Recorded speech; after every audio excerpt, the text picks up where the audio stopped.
Good afternoon. My name is Kevin Dusk. I'm the president of Primeberg Inc. Welcome to Rogue Insights. Today we are talking about what is the Israeli Security Cabinet and why does it matter? And you've probably been hearing about it quite a bit. The Israeli Security Cabinet is meeting to determine the response to this or that. Well, we're going to explore its history, its composition, and what it's up to right now. But please drop us a subscribe, a follow, a like, share this, leave a comment, tell us what you think. It'd be much appreciated. So the Israeli Security Cabinet, or War Cabinet, is formally known as the Ministerial Committee for National Security Affairs, and it's basically a special subcommittee within the larger government. A subset of the cabinet, that is, and it focuses exclusively on matters of national security, defense, and foreign policy, and it's responsible for formulating Israel's military strategies, approving significant operations, and basically guiding Israel as it responds to crises. And because Israel is in such a complex security environment, the existence of the cabinet allows for rapid decision-making by a smaller and more agile group of key ministers appointed often by the prime minister than would be the case if the full cabinet or the full Knesset had to meet. So within Israel's political system, the security cabinet basically has this very critical role of determining military policy, and its decisions can influence everything from military engagement with adversaries like Iran, Hezbollah, Hamas, etc., to domestic counterterrorism policies, defense budgeting, targeted assassinations, etc. But as we've seen since October 7th, the Security Cabinet is perhaps most important in relation to emergencies, when swift decisions have to be made to counter threats. And this agility is the reason why it has persisted in the Israeli context for so long. So we're going to explore its structure, its responsibilities, its decision-making processes, etc.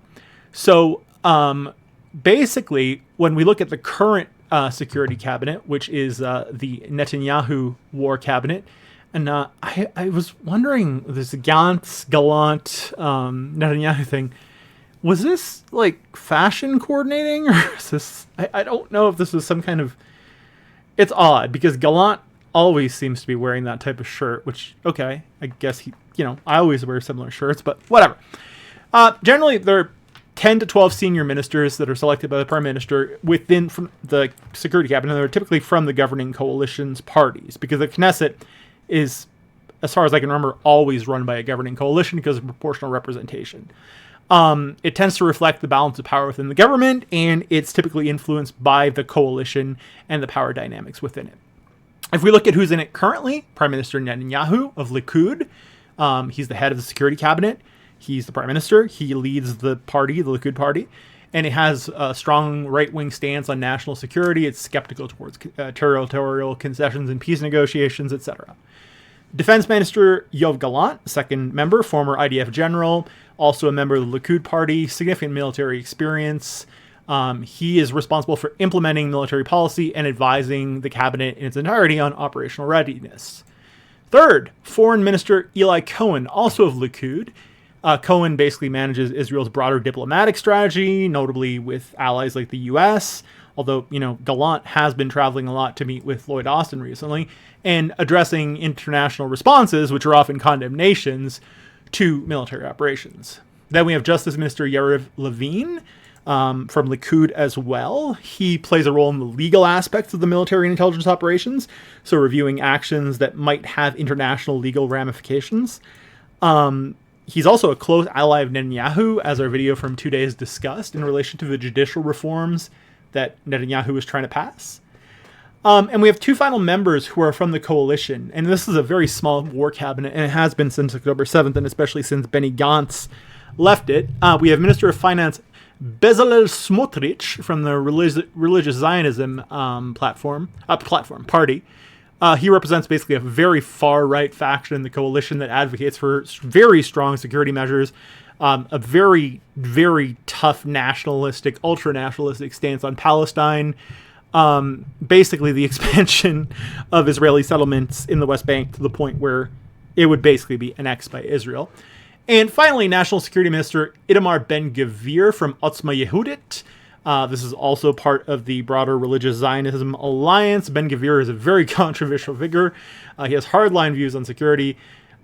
He's been accused of wanting to deport all Arabs and Palestinians from Israel. And yeah, as you can see, this coalition basically serves to kind of represent the broader makeup of the Knesset right now.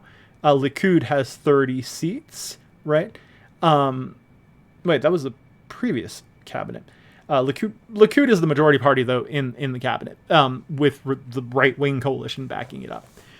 But if we look at what are the criteria for membership, basically the prime minister, in this case Netanyahu, basically controls who's appointed to the war cabinet. This reflects his political priorities, both as it pertains to defense and as it pertains to keeping the coalition happy. So political bargaining is very important, notably giving roles to people from smaller parties, the same way you might give them minister positions. So Smotrich and Ben-Gvir in the current cabinet basically are there because Netanyahu needs to keep these far-right factions satisfied with the coalition, otherwise he risks losing power. Many members will also have military or intelligence backgrounds, like Yoav Gallant, who was a high-ranking IDF general. But, historically, the security cabinet shifts based on who's in the Knesset, who's leading. When there have been national unity governments, like the 2020 to 2021 one, different political factions were represented. After the Yom Kippur War, more military professionals were in the cabinet to basically address the intelligence failures that occurred. So this is something that changes significantly over time. But the present security cabinet reflects the right-wing coalition government that leads Israel today, that's dominated by Likud, other nationalist parties, and some of the more extremist, I guess you'd say Zionist parties. So like far-right ministers like Smotrich and Ben-Gvir really do signal the shift towards more aggressive policies regarding West Bank settlements, internal security measures, Gaza that have occurred since October 7th. And it's really the coalition agreements in the Knesset that shape what the war cabinet is and who it's made up of. So when the coalition is fragmented or includes an ideologically diverse group of parties, the security cabinet has to balance these different perspectives. But right now, with it being a right-leaning coalition, Netanyahu basically can include Likud and some members of the far-right coalition and not worry about staying in power. As it pertains to the legal framework that determines how it operates under Israel's basic law, the basic law being its constitution. So the war cabinet has the power to make all decisions related to national security, military operations, foreign policy, and emergency measures. It is the entity that's mandated with approving military actions that could lead to significant conflict or war. So we're talking preemptive strikes, large-scale military operations, intelligence actions that have strategic implications, the mobilization of reserve forces, which Israel has called up a ton of in the context of the ongoing war. And the war cabinet also plays a very critical role in formulating and approving the defense budget and determining how the IDF, the Israeli Defense Forces, are oriented. There are a few security situations that require security cabinet approval. One of these is declarations of war. Israel has not officially declared war in decades, but the security cabinet is the body that would decide this. It has to approve significant military operations, large-scale operations like the 2006 Lebanon War, the 2014 Gaza War, or the recent operations in Gaza, Lebanon, Syria, Iran, Iraq, and covert operations. So high-risk covert actions like targeted assassinations or intelligence missions abroad.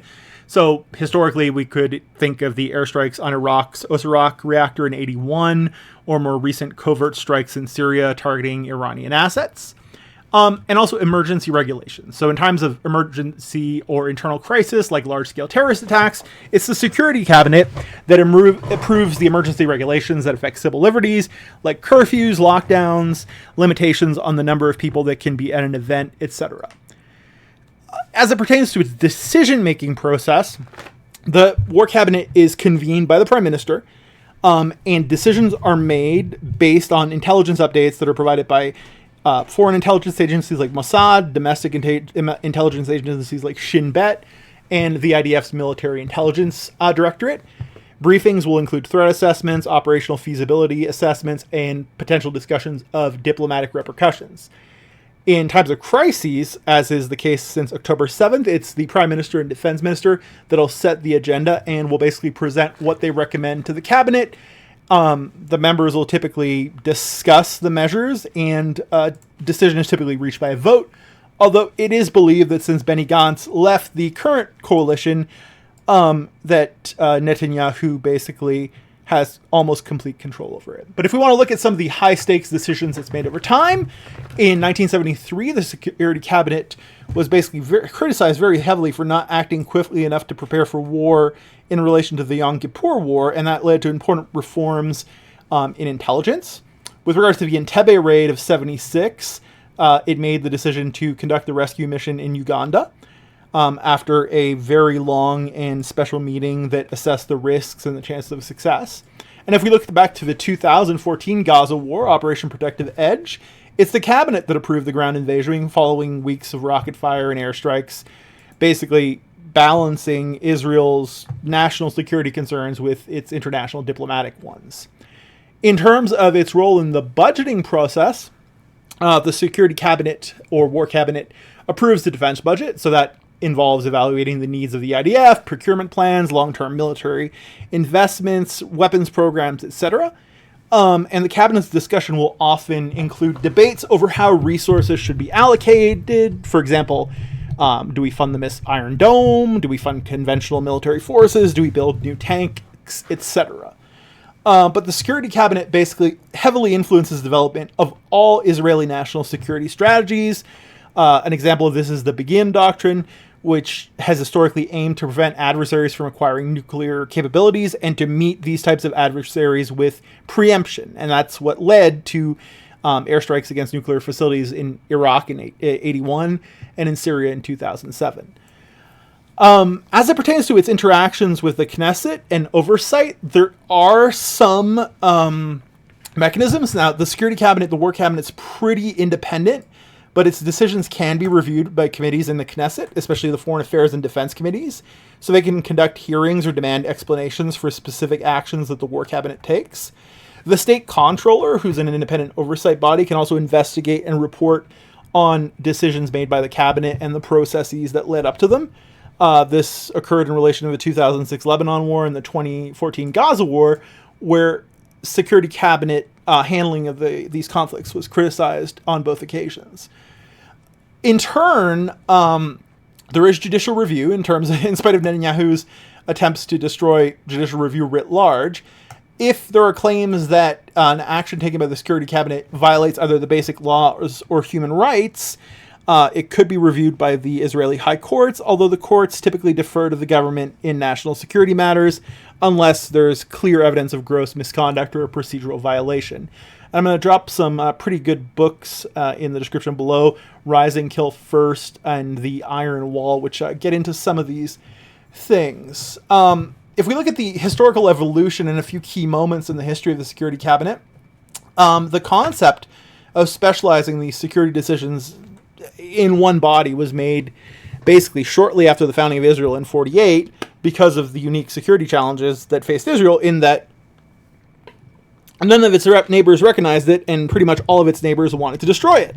So the initial formation was kind of an ad hoc thing, as the state kind of relied on small groups of top officials to often informally make rapid military decisions. Following early wars like the 1948 Arab-Israeli War and the 56 Suez Crisis, Israel recognized that basically it needed a formalized structure for this, and this would eventually become the Security Cabinet / War Cabinet, where streamlined military and intelligence decisions were made. But it was only after the Six-Day War in 1967 that the Security Cabinet was actually codified and formalized as part of the decision-making structure of the Israeli government, because the war demonstrated a need for a specialized body that could oversee intelligence assessments, military planning, diplomatic considerations of military operations, etc. And then the Yom Kippur War of 1973 was a real critical turning point for the Security Cabinet, because it showed the importance of integrating real-time intel and decision-making, for rapid decision-making, I should say, as it exposed some of the deficiencies that led Israel to be so surprised and thus unprepared for the conflict. Some of its major historical decisions, Operation Entebbe, as I discussed, in 1976, was basically approving the rescue mission at Entebbe Airport in Uganda after a plane hijacking. Israel Special Forces went down there and basically rescued everybody on the plane. Operation Opera in 1981, which is a preemptive strike on the Osirak nuclear reactor in Iraq to prevent Saddam Hussein, the then leader, from developing nuclear weapons. And this involved extensive coordination between the IDF and intelligence agencies both at home and abroad, showing that the cabinet kind of has an important role in both military and diplomatic and intelligence-related functions. With regards to the Second Lebanon War of 2006, the Security Cabinet's decision to launch a large-scale military response, basically a ground invasion, was basically the most scrutinized Security Cabinet or War Cabinet decision in recent history, with the war showing that Israel didn't really have the capabilities to mount a ground war of this type. The cabinet was heavily criticized, and the state comptroller highlighted these deficiencies, which prompted some military reassessments and reforms in the aftermath. In turn, during Operation Protective Edge in Gaza, in 2014, the cabinet approved airstrikes and a ground invasion to stop Hamas rocket fire. And this involved taking into account the humanitarian impact and the diplomatic consequences, condemnations abroad, essentially, that would be arising from this. There have been some changes in what the Security Cabinet has had to deal with. For example, while the early years of Israel saw it fight wars against its Arab neighbors, it has been dealing more significantly with asymmetric threats like terrorist organizations, notably Iranian proxies, in the last couple of years. So there has been a shift to that. As well, the rise of cyber threats has kind of added a new dimension for the decision-making of the War Cabinet, which now has a responsibility for cyber operations. It's also had to kind of adjust its strategies in response to shifting geopolitical dynamics. So, for example, the Syrian civil war and the manner by which it's increased the influence of Iran's proxies has led it to authorize numerous airstrikes against Iranian military installations in Syria, in Lebanon, etc., basically to prevent these from getting to Hezbollah. So, as time has gone on, the decisions that are made by the Security Cabinet have grown more preemptive or preventive in nature, as opposed to the, I guess you'd say, more historical, responsive efforts that have been undertaken. So with that in mind, if we want to look at how the decision process of the cabinet goes, it's basically followed by these briefings from the military and intelligence agencies. So we're talking Mossad, Shin Bet, the IDF, Military Intelligence Directorate. The Prime Minister, who is the chair, will typically set the agenda and define the urgent question or threat. During emergencies, the agenda might need to be determined basically immediately, as was likely the case on October 7th. Different military and intelligence officials will be brought in to give their input on various potential responses, showing high levels of civilian-military cooperation. The cabinet will then debate, and this can often get heated from what has been leaked, because there will often be different views, especially during unity governments, maybe less so during the current right-wing cabinet, and a vote on the decision will be made to approve or reject the action. Typically, a majority vote is required for a major decision, but the Prime Minister's influence can be so substantial that essentially the Prime Minister can authorize many strikes. Some of the factors that influence the decision-making of the cabinet are the quality and availability of intelligence regarding a given state of affairs. For example, the 2007 airstrike on Al-Kabir nuclear reactor in Syria was approved because there was high confidence intelligence about the military purpose of the reactor. They also take into account diplomatic and international considerations, like the potential for condemnation at the UN or by a partner state, and the very minimal legal and ethical constraints that Israel operates in relation to. For example, in 2006 and 2014, and now again since the response to October 7th began, Israel has been heavily criticized for causing large numbers of civilian casualties, but that has not really stopped it. But the Prime Minister remains pretty dominant within it. A strong-willed Prime Minister like Netanyahu can basically sway the cabinet towards a specific military strategy. For example, in 2010, the assassination of Mahmoud al-Mabhouh in Dubai which involved very close coordination with Mossad, also risked really, really pissing Qatar off. So it was a very, very significant operation. In demonstrating the degree to which his decision-making process can sometimes get heated in the lead-up to Operation Entebbe, which occurred in Uganda, there was immense debate between the military and civilian authorities on the actual feasibility of reaching Entebbe itself, and that was one of the main determining factors of whether the op was going to take place or not. Similarly, in relation to Operation Protective Edge in 2014, there was significant weighing from a diplomatic versus military point of view of the benefits to be gained militarily versus what would be lost diplomatically. But essentially, it is the war cabinet that shapes Israel's national security doctrine. It shapes its military strategy. We've talked about the Begin Doctrine. It's focused on preemptive strikes. It's focused on deterrence, and its integration of military and foreign policy. Now, if we want to look at how the war cabinet has operated since October 7th, again, we've seen kind of a very significant predominance of the Netanyahu government. So if we remember correctly, on October 7th, there was a massive large-scale attack launched by Hamas from Gaza, included rocket barrages, ground infiltrations, kidnappings, caused massive casualties and damage in Israel. Deadliest attack on Israeli soil in decades. The hostages were taken, etc. In the wake of that, the cabinet met immediately. It authorized Operation Iron Sword, which targeted Hamas infrastructure through airstrikes and rocket strikes that would then go on to involve a ground operation. But these were kind of shaping operations to destroy Hamas tunnel networks. All the while, reserve forces would be mobilized to kind of shore up the IDF, notably in southern Israel. It's now decided to authorize a substantial ground invasion of Lebanon along the northern border. This is a repeat of 2006, although it seems like Israel is perhaps having more success, notably because of its targeted assassinations of destroying rocket launch sites, military infrastructure, and targeting high-value targets. And it's also been involved in significant airstrikes and preemptive measures, from the hit on Nasrallah, the hit on the Hamas leader in Tehran.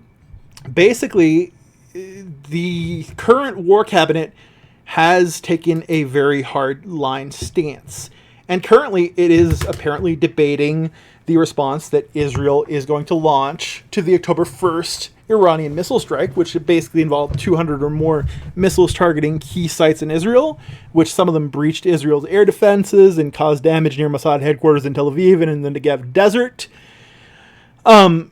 Potential, responses include everything from direct strikes on Iranian military infrastructure all the way to attacks on oil or nuclear infrastructure. And it's believed that the cabinet is being severely influenced or significantly influenced by the United States and by the Biden administration's desire to keep the response proportional to avoid a large-scale regional war. So there are some internal disagreements as to whether or not escalation to de-escalate should be the norm moving forward. The cabinet has to consider both short-term objectives and long-term ones, diplomatic and military alike. And in Israel's Long War with Hezbollah by Raphael Marcus, and I'll link this in the description, there's a very good discussion of how the war cabinet has historically reacted to developments pertaining to Hezbollah. But as we currently see it, Israel is basically at war in Gaza. It's launching more and more targeted assassinations and airstrikes in the West Bank. Ground war in southern Lebanon, plus airstrikes throughout the country. Regular airstrikes in Syria. There have been some in Iraq, and there are soon going to be some in Iran. So this is what the war cabinet is. This is why it matters. Thank you for watching Rogue Insights here by Prime Rogue Inc. We're a Calgary-based geopolitical risk analysis company. It is 4:25 p.m. on the 10th of October 2024. We hope you have a wonderful, wonderful day. Please hit the like and subscribe. Share this with a friend, enemy, frenemy, whomever, and have a wonderful, wonderful day.